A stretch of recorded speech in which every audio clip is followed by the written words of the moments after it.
Hello friends, welcome to the knowledge race. Friends, इस video में हम डिस्कस करेंगे माइक्रोसॉफ्ट ऑफिस एक्सेल के बारे में। इन शॉर्ट जिसको हम एमएस एक्सेल के नाम से जानते हैं। MS stand for Microsoft. Friends, computer fundamental की सीरीज का लेक्चर नंबर 14 है और एक्सेल का पार्ट सेकंड है।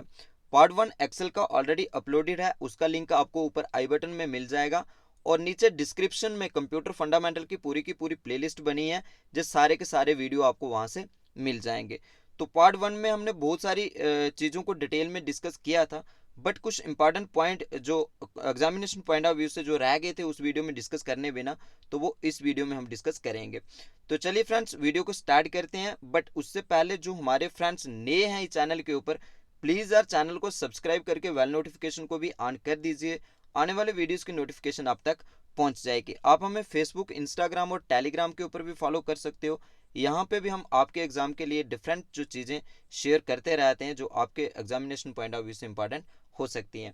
और इस लेक्चर की पीडीएफ हमारे टेलीग्राम चैनल से एब्सोल्युटली फ्री ऑफ कॉस्ट आपको मिल जाएगी। आप उसको भी ज्वाइन कर लीजिए। इन सब का लिंक जो है नीचे डिस्क्रिप्शन बॉक्स से आपको मिल जाएगा।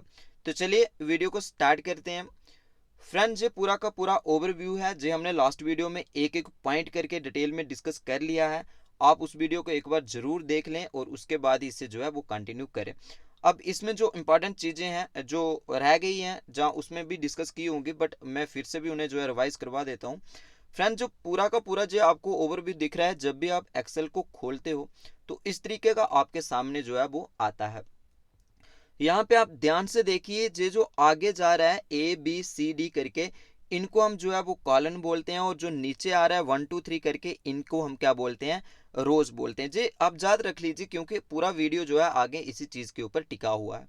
जी जो आगे जाता है ABC करके, जी कहाँ तक आगे जाता है, कितना इसका कोई एंड है भी है या नहीं है, वो भी हम इसमें डिस्कस करेंगे। और जो नीचे रोज आ रही हैं, क्या जो नीचे कहाँ तक जाती हैं, इसका भी कोई एंड है या नहीं है, इसको भी हम जो है वो डिटेल में डिस्कस करेंगे।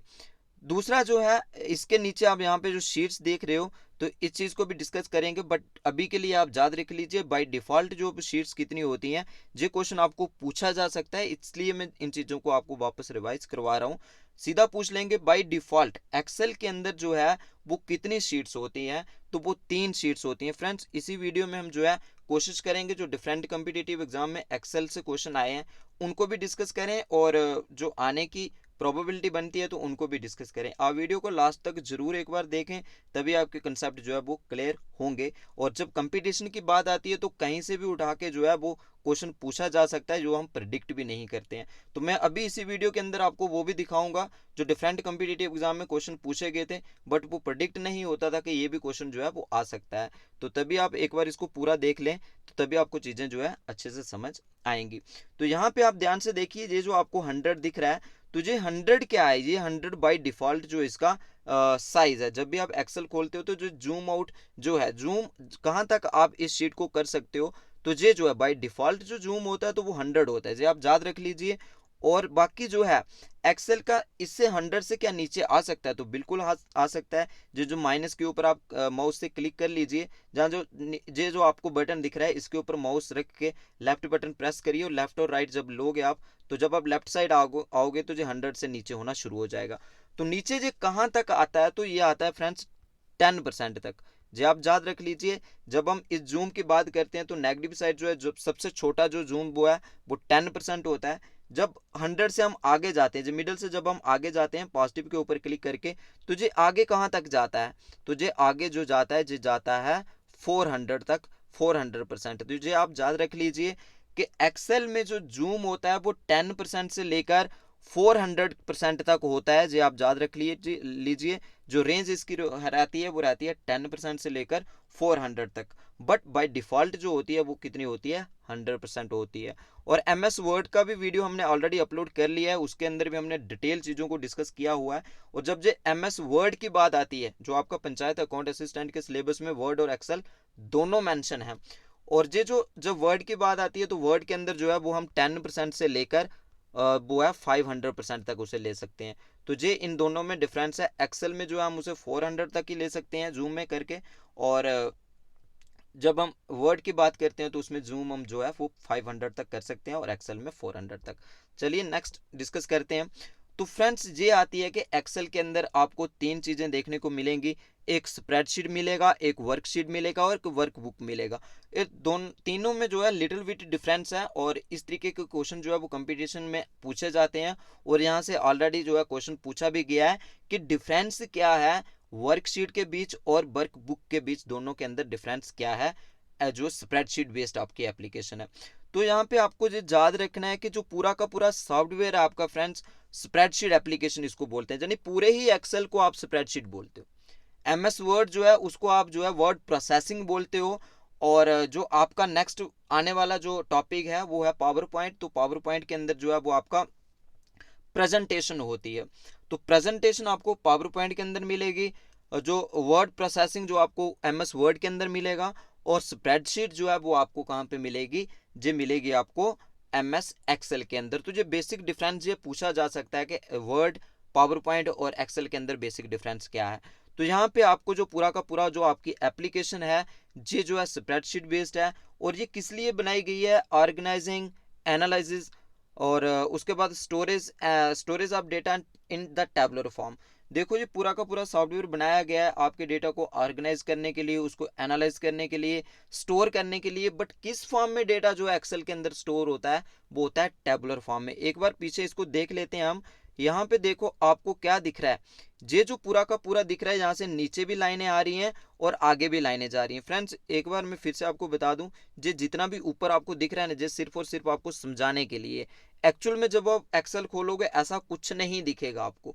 सिर्फ और सिर्फ जो पीछे शीट आपको दिख रही है, जो 1 2 3 करके नीचे और ABC की फॉर्म में आगे जा रही है, ये दिखेगा। और ये वाला जो ऊपर वाला है ये दिखेगा। ये जितना भी आपको जो समझाने के लिए, जब भी आप एक्सेल ओपन करोगे ये आपको वहां पे नहीं दिखेगा। तो इसके पीछे जब आप देखते हो तो ये जो पूरा आपको टेबल दिख रहा है, ये आ रहा है नीचे और ये आगे जा रहा है। तो ये जो है कॉलन और रोज इंटरसेक्ट जब भी कर रहे हैं तो नीचे जो बॉक्सेस बन रहे हैं, इन बॉक्सेस को हम क्या बोलते हैं, सेल बोलते हैं। तो ये जो पूरा एक टेबल फॉर्म में आता है, तो इसीलिए स्प्रेडशीट जो आपका जो एप्लीकेशन है वो टेबुलर फॉर्म में होता है। फिर बात आती है नेक्स्ट जो है कि वर्कशीट क्या होती है। तो फ्रेंड्स वापस हम इस पे चलते हैं। ये देखो यहाँ पे वर्कशीट जो है 1 2 3 मैंने आपको स्टार्टिंग में ही बता दिया कि जब आप स्प्रेडशीट खोलते हो तो स्प्रेडशीट के अंदर आपको जो है शीट्स दिखती हैं, उन शीट्स को हम जो है वो क्या बोलते हैं, वर्कशीट बोलते हैं। तो बाय डिफॉल्ट जो है वो 3 ही होती हैं, बट इस पॉइंट के ऊपर आप जो है क्लिक करके माउस से जो है आप इसमें और भी ऐड जो है वो कर सकते हो। तो एक शीट जो है जो पूरी एक वर्कशीट है, जब आप दूसरी के ऊपर क्लिक करोगे तो दूसरी भी सेम जो है ऐसी ही खुलेगी।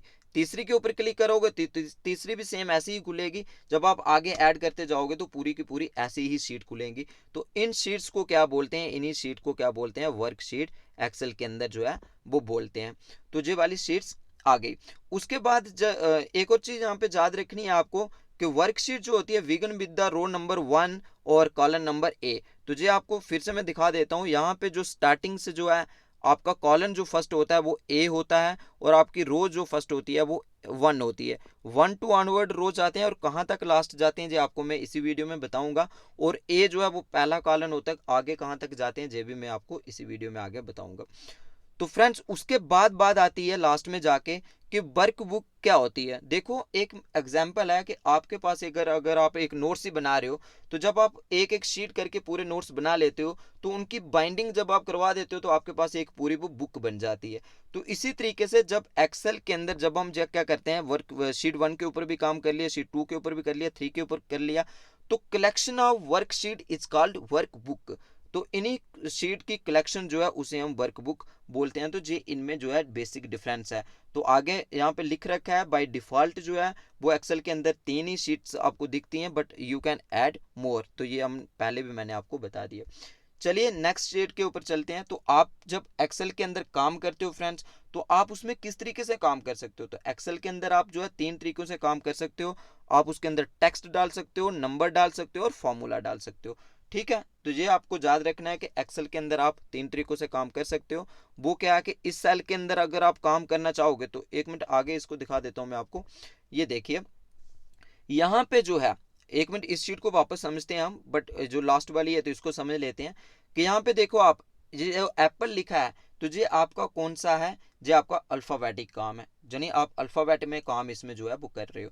जो 500 आपको दिख रहा है तो ये क्या है, ये जो 500 आपको दिख रहा है ये है न्यूमेरिकल डेटा, तो आप इसमें नंबरों में काम कर रहे हो। तो दो चीजें तो आपकी क्लियर हो गई कि आप इसमें टेक्स्ट भी लिख सकते हो और उसके बाद आप इसमें नंबर भी जो है वो लिख सकते हो। तो फिर बात आती है थर्ड जो है फॉर्मूला और फंक्शन की। तो एक्सेल के अंदर जो है आप फॉर्मूला भी लगा सकते हो, तो फॉर्मूला को कोई हम फंक्शन बोलेंगे क्योंकि यहाँ पे मैथमेटिकल काम जो है वो होते हैं। आप इसमें शीट में जो भी डेटा आपने बनाया है उसको भी आगे मैं डिस्कस करूंगा, बट मान लो कि यहाँ पे आपने और भी डेटा जो है नीचे भरा है 300 200 100 900 करके ऐसा कुछ भरा है, तो आप इसमें जो है वो फॉर्मूला लगा के इसको आप क्या कर सकते हो, वो प्लस भी कर सकते हो। अगर आप इसकी एवरेज निकालना चाहो वो भी निकाल सकते हो, इसको डिवाइड करना चाहो वो भी कर सकते हो। तो यानी पूरा का पूरा काम आप इसके अंदर कर सकते हो। तो ये तीन चीजें जो है टेक्स्ट, नंबर और फॉर्मूला, एक्सेल के अंदर आप तीनों तरीकों से काम करते हो।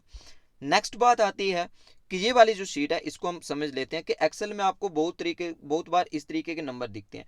देखो एक बार जो हैश वैल्यू क्यों दिखेगा आपको, जब आप एक्सेल के अंदर जो है वो मिसमैच्ड फॉर्मूला जो है मिस टाइप करोगे। मान लो कि आपको क्या करना है, जैसे इसके अंदर जो है वो क्या किया है कि अगर आप ये जो पूरा लिखा है आप इसको एक बार पढ़ लीजिएगा। अगर हम जे एक्सेल के अंदर हम जब भी काम करते हैं तो सेल रेफरेंस देते हैं। सेल रेफरेंस का मतलब होता है कि इस सेल जो है उसकी लोकेशन के हिसाब से हम उसे टारगेट करते हैं। मान लो कि अगर हमें 500 को टारगेट करना है तो यहाँ पे क्या है, यहाँ पे B है और यहाँ पे 2 है, तो इस सेल एड्रेस क्या है इसका B2 जो है वो जे वाला सेल जो है वो आइडेंटिफाई हो जाएगा। उसके बाद अगर हमने इस सेल को टारगेट करना है तो हम C2 लिखेंगे, यहाँ पे हम ऊपर से कॉलन नीचे से आप रो लिखेंगे। तो जब हम C2 लिखेंगे तो सिस्टम जो है वो समझ जाएगा कि आप इस सेल पे जो है काम कर रहे हो। तो बात ये आती है कि मान लो कि आप जो है मिस टाइप्ड फॉर्मूला लगाते हो। कहने का मतलब कि अगर आप 500 को जैसे B2 आ गया, B2 को डिवाइड करने लगो A2 के साथ, A2 मतलब जे आ गया पीछे A और कॉलन और B2। तो मान लो कि B2 के अंदर आपका नंबर है और A2 के अंदर आपका जो है वो अल्फाबेट है, तो नंबर जो है वो अल्फाबेट को डिवाइड तो नहीं कर सकता। तो इस तरीके से जो है अगर आप काम करोगे तो यहाँ पे जो है ये आपको पूछा जा सकता है। तो सीधा यहाँ से MCQ बनता है कि हैश वैल्यू और जहाँ पे आगे जो दिया हुआ है तो ये क्यों शो होता है। तो ये आपको ये याद रखना है कि अगर आप जो है इन ऑपरेटिव कमांड उसे देते हो, मिस टाइप कमांड उसे देते हो, जैसे नंबर को अल्फाबेट से डिवाइड करो, डिवाइड अल्फाबेट को नंबर से करो, तो इस तरीके से जो अगर आप काम करोगे तो इस तरीके का आएगा। एक और चीज़ यहाँ पे मैं बताना चाहूँगा, अगर आपने एक्सेल चलाया है, नहीं भी चलाया तो बहुत बार जो है यहाँ पे हैश हैश हर एक सेल के अंदर जो है हैश हैश ऐसे आ जाएगा, तो आपका पूरा जो है वो सेल जो है वो भर जाएगा। तो ये क्यों आता है, ये ऑलरेडी क्वेश्चन पूछा गया है किसी एग्जाम में, तो वहां से मैं आप वहां पे मैंने इसको देखा और इसलिए मैं आपको ये बता रहा हूँ कि जो हैश क्यों आता है। ये हैश इसलिए आता है कि मान लो कि आपने कोई फॉर्मूला लगाया है यहाँ पे, मान लो कि यहाँ पे आपने डेट ही लिख रहे हो, आपने पूरा लिखा कोई भी डेटा, मान लो कि जैसे 10th लिखा, फिर उसके बाद आपने 9 लिखा और फिर 20 लिखा, तो ये पूरा जो है एक सेल के अंदर आना चाहिए। अगर जो नहीं आता है, आप यहाँ से माउस से अगर दूसरे सेल के ऊपर क्लिक करते हो, जहाँ आप एंटर करके दूसरे सेल के ऊपर आते हो, एंटर करके आप दूसरे सेल के ऊपर चले जाओगे, तो ये वाला जो है अगर ये आपकी स्पेस जो है एक सेल की स्पेस जो है कम हो जाएगी, तो फिर आपको जो हैश हैश जो है यहाँ पे दिखाने लगेगा। क्यों, क्योंकि स्पेस जो है वो कम है, तो आपका जो नंबर आपने जो लिखा है वो ज़्यादा है, तो पूरा पूरा सेल के अंदर फिट नहीं आ रहा है। तो सिंपल सा आपको क्या करना है, ऊपर टॉप पे जाना है, यहाँ पे अगर आपको माउस का वो पॉइंट रखना है तो लेफ्ट बटन प्रेस करना है, तो इसको आप इधर लाओगे तो ये वाली लाइन आपकी इधर आएगी, आप इधर लोगे माउस को राइट साइड लोगे तो ये वाली लाइन आपकी आगे जाएगी। तो जब आप आगे लोगे तो यहाँ पे स्पेस जो है वो बढ़ जाएगी, तो आपका नंबर जो है पूरा इसके अंदर दिखना शुरू हो जाएगा। तो चलिए नेक्स्ट डिस्कस करते हैं फ्रेंड्स, ऐड कमेंट। यहाँ पे एक चीज बताना भूल गया मैं आपको, ये देखो यहाँ पे जो छोटा सा दिख रहा है आपको, ये क्या दिख रहा है, ग्रीन कलर में आपको जो ट्राइंगल दिख रहा है, और यहाँ पे आपको जो दिख रहा है ये आपको रेड कलर में ट्राइंगल दिख रहा है। इन दोनों के अंदर फर्क क्या है वो भी मैं आपको बता देता हूँ, क्योंकि इस तरीके से ही जो है 20 से उठा के क्वेश्चन जो है पूछे जाते हैं। और ये पूछ लेंगे कि जो ग्रीन कलर का ट्राइंगल सेल के अंदर कॉर्नर पे आता है, लेफ्ट साइड टॉप कॉर्नर पे आता है, वो किस चीज को रिप्रेजेंट करता है। तो जे जब भी आप जो है गलत कमांड उसे देते हो तो आपका जो एरो शो करने के लिए जो ग्रीन कलर का ट्राइंगल जो है वो आपको यहाँ पे सजेस्ट करता है कि आपने जो भी यहाँ पे किया है वो गलत है, एरो को शो करने के लिए। फिर आता है कि जी आपका वो तो आपका इस साइड आ रहा था, लेफ्ट साइड टॉप पे आ रहा था, बट ये आपका राइट साइड टॉप पे आ रहा है। तो ये जो किस चीज़ को रिप्रेजेंट करता है कि यहाँ पे आपको क्या करना होता है कि आप यहाँ पे कमेंट डाल सकते हो। कमेंट मतलब ये आप पीछे एक बार देख लीजिए इसको, यहाँ पे आपको ये रिव्यू बार दिख रही है ये वाली, रिव्यू के ऊपर आप क्लिक करोगे। क्लिक करने के बाद आपको क्या मिलेगा, नीचे ड्रॉप डाउन लिस्ट मिलेगी और ड्रॉप डाउन लिस्ट से आपको क्या करना है, वहाँ पे आपको एक कमेंट मिलेगा। तो यहाँ पे लिखा भी हुआ है, अगर आपको ऐड कमेंट करना है तो क्लिक आपको रिव्यू टैब के ऊपर जाके क्लिक करना है। उसके बाद आपको नीचे कमेंट मिलेगा, कमेंट के ऊपर जब आप क्लिक करोगे तो ये वाला बॉक्स जो है वो पूरा खुल के आपके सामने आ जाएगा।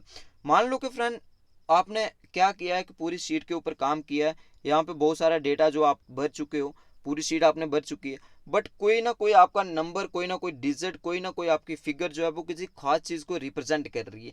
तो आपको ये याद करने के लिए, आपको ये रिमाइंड करवाने के लिए ये जो आपको सजेस्ट करता है कि आपको इतनी बड़ी शीट है बट एक पर्टिकुलर फिगर जो आपको याद रखनी है, तो आप क्या करोगे, वहाँ पे कमेंट डाल दो। कमेंट डालोगे तो ये वाला जो है रेड कलर का ट्राइंगल का बॉक्स राइट साइड टॉप पे आ जाएगा। जो याद रखना है आपको, इस तरीके के क्वेश्चन पूछे जाते हैं।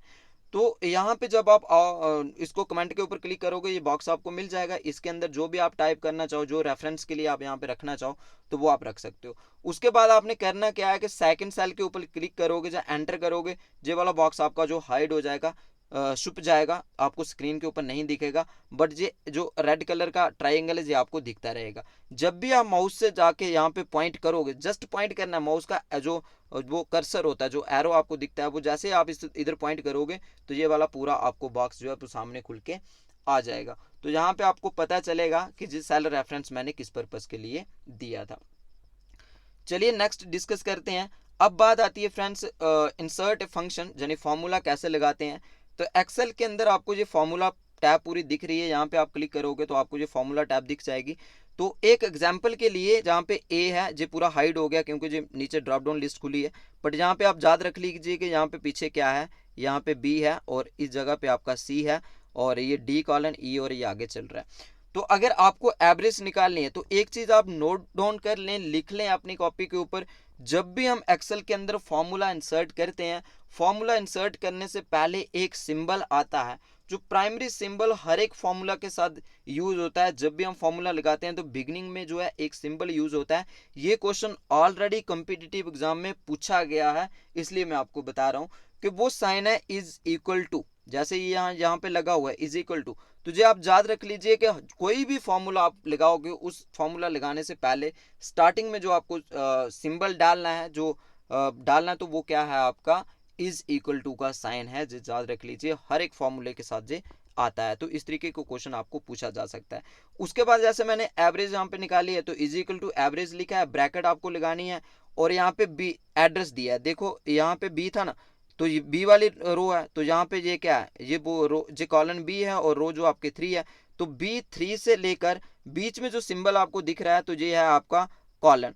ये दो डॉट जो आपको दिख रहे हैं तो ये कॉलन है, ये आपको लगाना है। जब आपको पूरा रेंज आप देते हो, जैसे आपको B3 से लेकर E3 तक आपको काम करना है, तो ये पूरा यहाँ से यहाँ तक जो है सिलेक्ट कर देगा वो B3 कॉलन E3 करके। जब आप ब्रैकेट लगाओगे, एंटर करोगे, तो जहाँ पे आपकी जो है वो एवरेज निकल जाएगी।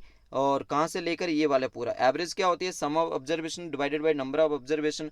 तो सिस्टम जो है वो 30, 25, 40 और 20 को प्लस करेगा और जितने 4 फिगर्स हैं तो इसको डिवाइड कर देगा 4 के साथ, तो यहाँ पे आपको आंसर दे देगा। तो यहाँ पे भी आपको आंसर चाहिए, पहले आप वहाँ पे सेल को जाके सिलेक्ट करो और उस सेल के अंदर जाके फॉर्मूला लगाओ। तो इस तरीके से जो आपका वो जो है कैलकुलेशन होकर आपके सामने आ जाएगा। अगर मान लो कि जो प्लस ही करनी होती है तो आप माउस से इसे सेलेक्ट करते हो, तो ऊपर ऑटो सम लिखा है, इसके ऊपर क्लिक करते हैं तो आपका क्या हो जाता है, ये पूरा का पूरा प्लस हो जाता। तो जिस जरूरी नहीं है कि आप इसको जो है हॉरिजॉन्टल में ही कर सकते हो, अगर आप करना चाहो तो आप वर्टिकल में भी कर सकते हो, ऊपर से नीचे भी जो आपकी कैलकुलेशन है वो हो सकती है। तो इस तरीके से डिफरेंट काम जो आप इसके अंदर कर सकते हो। और प्राइमरी जो सबसे पहला जो हर एक फॉर्मूले के स्टार्टिंग में जो सिंबल आता है वो आपका इज इक्वल टू है। ये क्वेश्चन आपको पूछा जा सकता है, नोट डाउन कर लें।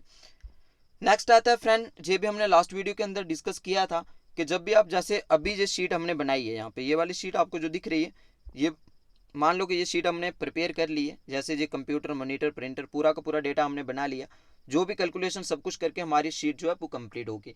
अब हम इसको ग्राफिकली देखना चाहते हैं, तो अब इंसर्ट के ऊपर जाएंगे, इंसर्ट के अंदर आपको ये मिल जाएगा। तो फ्रेंड्स याद रख लीजिए, ये आपको पूछा जा सकता है कि जो आपके ये जो ग्राफ्स हैं, ये चार्ट्स जो हैं, इसको फिलहाल चार्ट्स बोलते हैं एक्सेल के अंदर। तो ये जो चार्ट्स हैं आपको जिस कहाँ से मिलते हैं, सबसे पहले आपको इंसर्ट पे जाना है और इंसर्ट के अंदर जाके आपको चार्ट विजार्ड मिलेंगे। यहाँ पे इसे बोलते हैं चार्ट विजार्ड, लिख लीजिएगा आप। तो चार्ट विजार्ड जो है वो मिलेंगे। तो आप पहले ये वाली शीट जैसे आपने बना ली, उसके बाद आप यहाँ से इसे लाइन में भी देख सकते हो, पाई में भी देख सकते हो, बार में भी देख सकते हो। तो पूरा का पूरा जैसे अभी जो आपको दिख रहा है, तो जो बार ग्राफ आपको दिख रहा है, बट आप किसी और ग्राफ में इसे देखना चाहते हो तो आप इसे देख सकते हो। तो ये वाला भी कंसेप्ट आपका क्लियर हो गया होगा। नेक्स्ट चलते हैं। नेक्स्ट आपको अलाइनमेंट मिलेगी, तो मोस्ट इंपॉर्टेंट जो है। और अलाइनमेंट जो है आपको वर्ड की अगर हम बात करें तो वर्ड के अंदर आपको 4 टाइप की अलाइनमेंट थी, वो हम MS वर्ड के वीडियो में डिस्कस कर चुके हैं। बट यहाँ पे आपको 6 टाइप की अलाइनमेंट मिलती है, इसमें 2 ऐड हो गई हैं। तो वो कौन कौन सी हैं, आइए उसको डिस्कस करते हैं। तो फ्रेंड्स यहाँ पे ये देखो, आपको एक्सेल के अंदर 2 तरीके की अलाइनमेंट मिलती है। एक तो आपको वर्टिकल अलाइनमेंट मिलती है और दूसरी आपको हॉरिजॉन्टल अलाइनमेंट मिलती है। ठीक है, तो ये वर्टिकल हो गया, ये आपका हॉरिजॉन्टल हो गया। और हॉरिजॉन्टल और वर्टिकल में क्या फर्क है, आइए उसको डिटेल में समझते हैं। जब हम बात करें डिफॉल्ट की, तो यहाँ पे आप देख लीजिएगा, जो छोटा सा आपको ब्लैक कलर में दिख रहा है यहाँ पे, जी बाय डिफॉल्ट होता है एक्सेल के अंदर। बाय डिफॉल्ट जो होता है वो इसको हम बॉटम अलाइनमेंट बोलते हैं। और बॉटम जो आपका जो रहता है, लेकिन कौन सा, ये जो ऊपर आप देख रहे हो ना, ये आपको वर्टिकल दिख रहा है, ये जो ऊपर वाला वर्टिकल है और नीचे वाला आपको हॉरिजॉन्टल है। तो इसको देखते हैं कि वर्टिकल में आपको वर्टिकल अलाइनमेंट बाय डिफॉल्ट जो होती है वो आपकी बॉटम पे होती है। तो इसमें क्या मिलता है, सबसे ऊपर टॉप पे मिलता है। और उसके अगर हम किस में देखें, वर्टिकल देखें, ऐसे अगर हम डेटा को देखें तो एक्सेल के अंदर जो आपको सबसे ऊपर टॉप पे मिलेगा, उसके बाद आपको सेंटर पे मिलेगा, उसके बाद आपको बॉटम पे मिलेगा। बट ये तीनों अलाइनमेंट में आप एक चीज ऑब्जर्व करोगे, सारी की सारी लेफ्ट साइड ही आती हैं। ठीक है, तो बाय डिफॉल्ट जो है वो लेफ्ट ही रहता है जे, और बाय डिफॉल्ट लेफ्ट में बॉटम रहता है। उसके ऊपर आप जो है उसे सेंटर में भी ले सकते हो और आप उसे टॉप पे भी ले सकते हो। ठीक है, उसके बाद हम बात करते हैं हॉरिजॉन्टल की। जब हम ऐसे बात करें तो ये आपका कहाँ पे रहता है, लेफ्ट पे रहता है, सेंटर पे रहता है और राइट पे रहता है। तो ये आपको जो वर्टिकल में आपके अगर देखें, वर्टिकल जो आपकी है अलाइनमेंट, उसमें भी 3 मिलते हैं, टॉप मिलता है, सेंटर मिलता है, बॉटम मिलता है। अगर आप हॉरिजॉन्टल की बात करो तो हॉरिजॉन्टल के अंदर भी आपको 3 मिलती है, लेफ्ट मिलता है, सेंटर मिलता है और राइट मिलता है। तो इनकी सबकी जो है वो शॉर्टकट कीज भी यहाँ पे लिखी हुई हैं, ये भी आपको पूछी जा सकती हैं, मुश्किल नहीं है। बट आपने यहाँ पे याद रखना है कि सारी की सारी यहाँ पे जो काम करेंगी ना, वर्ड के अंदर जो काम करती थी वो CTRL के साथ करती थी, CTRL मतलब कंट्रोल की के साथ। बट यहाँ पे जो काम करेंगी वो आपकी जो है वो किसके साथ काम करेंगी, अल्ट के साथ। अल्ट मतलब शॉर्ट फॉर्म ऑफ अल्टरनेट की, जो आपको कंप्यूटर कीबोर्ड के ऊपर मिल जाएगी। और पूरा वीडियो जो है वो शॉर्टकट कीज का भी मैंने अपलोड किया है, ऊपर आई बटन में भी लिंक मिल जाएगा उसका, तो आप जो है उस वीडियो को भी देख सकते हो। उसके बाद अल्ट के साथ जो है H सब की के अंदर आएगा। जितनी भी आपकी शॉर्टकट जो है ना 6 की 6, सबके साथ H यूज होगा और सबके साथ A जो है वो सबके साथ भी यूज होगा। ठीक है, तो ये आप कंफ्यूज नहीं होना, यहाँ पे अल्ट सबके साथ है, H सबके साथ है, A सबके साथ है। बात आती है उसके लास्ट वाले कैरेक्टर की, वो क्या रहेगा। देखो टी क्या होता है, टॉप की फर्स्ट लेटर क्या है, T है, तो इसका मतलब ये टॉप में रहेगा। मिडल का फर्स्ट लेटर क्या है, M, तो दैट इज द मिडल में रहेगा। और बॉटम का फर्स्ट लेटर क्या है, B, तो दैट इज जे बॉटम पे रहेगा। तो आपको क्या करना है, अल्ट H और AT टॉप के लिए, अल्ट H AM मिडल के लिए और अल्ट H AB जो है वो बॉटम के लिए। यहाँ पे बात करते हैं हम, देखो लेफ्ट में क्या होता है L, तो L जो है अल्ट H प्लस AL जो है वो लेफ्ट में रहेगा। और सेंटर के लिए जो है वो C रहेगा और राइट के लिए जो है वो R रहेगा। तो जो मुझे लगता है कि अभी आपके लिए मुश्किल नहीं होंगी, जो आसानी से आप जो है वो समझ सकते हो। पहला पहला लेटर जो है वो सब की का जो है इसके साथ यूज है। ठीक है, बाकी alt plus H plus A जो है वो आपको याद रखना है। और जब भी आप प्रेस करोगे इनको अलाइनमेंट के, प्लस का यूज नहीं करना है कीबोर्ड से, आपको जस्ट अल्ट H और AT इकट्ठा प्रेस करना है, तो आपको ये अलाइनमेंट मिल जाएगी। ठीक है, तो चलिए नेक्स्ट। ये क्वेश्चन जो है JKSSB ने ऑलरेडी शायद 2015 का जो एग्जाम हुआ था कंबाइंड ग्रेजुएट लेवल पे, उसके अंदर पूछा था कि ग्रिड लाइंस क्या होती हैं। देखो friends, horizontal and vertical line जो एक्सेल के अंदर आपको मिलती हैं, इन्हीं को हम ग्रिड लाइंस बोलते हैं। जो ऑलरेडी क्वेश्चन जो है कंपटीशन में पूछा गया है, JKSSB के द्वारा ही पूछा गया है। तो ये जो ऊपर से नीचे आ रही हैं ये लाइन्स जो आ रही हैं तो ये आपकी जो है वर्टिकल लाइन्स हैं, ये जो आगे जा रही हैं तो ये आपकी हॉरिजॉन्टल लाइन है।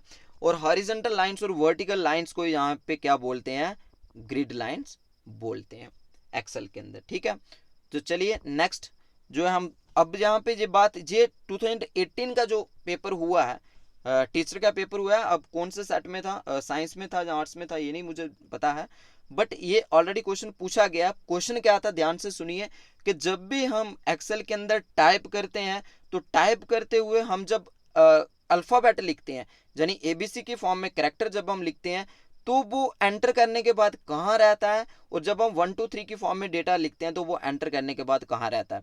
एक एग्जाम्पल से आप समझिएगा, ये आपका सेल है, ये आपका खाली वाला सेल है, आप यहाँ पे कुछ भी लिख रहे हो, ठीक है, इस सेल को आपने सिलेक्ट किया और यहाँ पे आपने 1 2 3 4 5 लिखा। जब आप उसे एंटर करोगे ना, एंटर करने के बाद क्या होगा, वो टेक्स्ट आपका कहाँ पे चला जाएगा, राइट पे चला जाएगा, यानी ये टेक्स्ट आपका कहाँ पे, इधर आ जाएगा। इस सेल के, एक मिनट यहाँ पे मिटा लेता हूँ मैं आपको, ये सेल इसकी जैसे यहाँ पे आ जाएगा, जैसे यहाँ पे आपको कहाँ पे राइट साइड शो हो रहा है। अगर इसी सेल को सिलेक्ट करोगे आप, तो सिलेक्ट करने के बाद आप यहाँ पे ABC लिखोगे तो एंटर करोगे तो वो कहाँ पे रहेगा, तो वो आपका जो है वो आपका लेफ्ट साइड रहेगा। तो बिल्कुल सिंपल है और ऑलरेडी पूछा हुआ है तो इसलिए मैंने आपको बताया। तो आपको याद रखने के लिए क्या करना है, मान लो कि आपको किसी अपने फ्रेंड का, किसी आपको दोस्त का नंबर आपने डायल करना है, आप उसको कॉल कर रहे हो, ठीक है, आप अपने फ्रेंड का नंबर जो है वो गलत थोड़ी ना टाइप करोगे, सही टाइप करोगे। तो सही नंबर टाइप करोगे जब आप, तो सही को इंग्लिश में क्या बोलते हैं, राइट बोलते हैं। तो नंबर मतलब राइट, सीधा याद रह जाएगा आपको कि नंबर जब भी आप एक्सेल के अंदर टाइप करोगे तो वो आपका राइट ही रहेगा, क्योंकि नंबर आप कभी भी अपने जैसे फ्रेंड को ही नंबर मिलाना है आपने, तो आप राइट ही मिलाओगे, रॉन्ग थोड़ी मिलाओगे वो। तो इस तरीके से आप याद रख सकते हो कि नंबर मतलब राइट रहेगा, और इसका अपोजिट हो जाएगा, जब आप टेक्स्ट लिखोगे तो टेक्स्ट आपका जो है वो लेफ्ट में रहेगा। ठीक है, तो ये आपको याद रखना है। चलिए नेक्स्ट जो है वो जो लास्ट है इसकी, और इसको ध्यान से समझिएगा, यहाँ से भी क्वेश्चन ऑलरेडी कंपटीशन में पूछा गया है, इस लास्ट है, इसको भी आप ध्यान से समझिएगा। देखो एक्सेल जो है 2007 से पहले 2003 का वर्जन था, उसके बाद 7 आया, 10 आया, 16 आया, 16 तक तो मैंने यहाँ पे जो आपको दिखाया है, इसके बाद शायद 19 भी आया है, बट इसमें कोई चेंजिंग नहीं है, वो तो सेम है। बट इससे पहले 2007 से पहले चेंजिंग थी एक्सेल के अंदर जो है, वो जो आपको रोज मिलते थे, रोज कौन से होते हैं फ्रेंड्स, ये जो नीचे आ रहे हैं, ठीक है। एक्सेल के अंदर हमने देख लिया कि ये 1 से स्टार्ट होते हैं, बट ये 1 से जब स्टार्ट होते हैं तो लास्ट वाला जो रो होता है, लास्ट वाला जो नंबर एक्सेल 2007 से पहले 2003 में जो मिलता था वो ये था 65,536। मोस्ट इंपॉर्टेंट आप याद रख लीजिए, 2 की रेज्ड पावर 16 थी, ठीक है। तो कॉलन की अगर हम बात करें तो ये आगे जो है कहाँ तक जाते थे, ये जाते थे फ्रेंड्स 256 कॉलन थे, ठीक है। एक्सेल 2003 में 7 से पहले ये आगे जो थे वो कहाँ तक जाते थे, 256 तक जाते थे, जिसकी 2 की रेज्ड पावर क्या थी, 8 थी। अब आप सोचोगे कि ABC होता है और Z के बाद क्या आएगा, मान लो कि A है, B है, तो इस तरीके से जो ABC करके जब आप Z तक पहुंच जाओगे ना, तो क्या आएगा, लास्ट में Z आ जाएगा। Z के बाद आपको फिर से जो अगला कॉलन आपको दिखेगा वो क्या दिखेगा, A दिखेगा, फिर AB दिखेगा, उसके बाद AC दिखेगा, ऐसे ऐसे करके जे भी AZ तक चला जाएगा, ठीक है। उसके बाद नेक्स्ट जब स्टार्ट होगा फिर वो B से स्टार्ट हो जाएगा, BA आएगा, फिर BB आएगा, फिर BC आएगा, जब जे भी BZ तक पहुंच जाएगा उसके बाद क्या आएगा, CA आएगा, CB आएगा, CC आएगा। तो ये आपको याद रखना है कि इस तरीके से चलते हैं, और 2003 तक ये कितने थे, 256 थे, ठीक है। उसके बाद 2007 की अगर हम बात करें, जहां फिर हम उसके 2016 तक बात करें, तो फ्रेंड्स ये जो है अभी जो इसके रोज हैं, जो नीचे रोज आपको दिख रहे हैं, ये हैं 1,48,556। मोस्ट इंपॉर्टेंट आपको जो फिगर याद रखनी है। अगर हम कॉलन की बात करें तो कॉलन जो आपको जो आगे तक जाते हैं, तो ये इसमें 2016 तक जो 7 और 10 और 16 का सॉफ्टवेयर है उसके अंदर ये कहां तक जाते हैं, ये जाते हैं 16,384, 256 इसको बढ़ा दिया गया, 16,384 तक इसे लेके गए। अब ये बात करते हैं कि अगर ये पूछ लें कि जो है लास्ट रो, इसका जो लास्ट सेल होता है उसका एड्रेस क्या है, एक्सेल की जो स्प्रेडशीट है उसका लास्ट सेल का एड्रेस जो होता है वो रहता है आपका XFD, और ये रहता है 1,48,556। अगर हम रोज लास्ट रो और लास्ट कॉलन को मल्टीप्लाई कर दें तो आपको ये वाली फिगर मिल जाएगी। तो फ्रेंड्स ये था पूरा का पूरा लेक्चर। उम्मीद करता हूँ कि आपको जो समझ आया होगा। अगर आप चैनल के ऊपर नए हो तो चैनल को सब्सक्राइब करके वीडियो को लाइक शेयर जरूर करें। मिलते हैं नेक्स्ट वीडियो में किसी और टॉपिक के साथ, तब तक के लिए बाय बाय।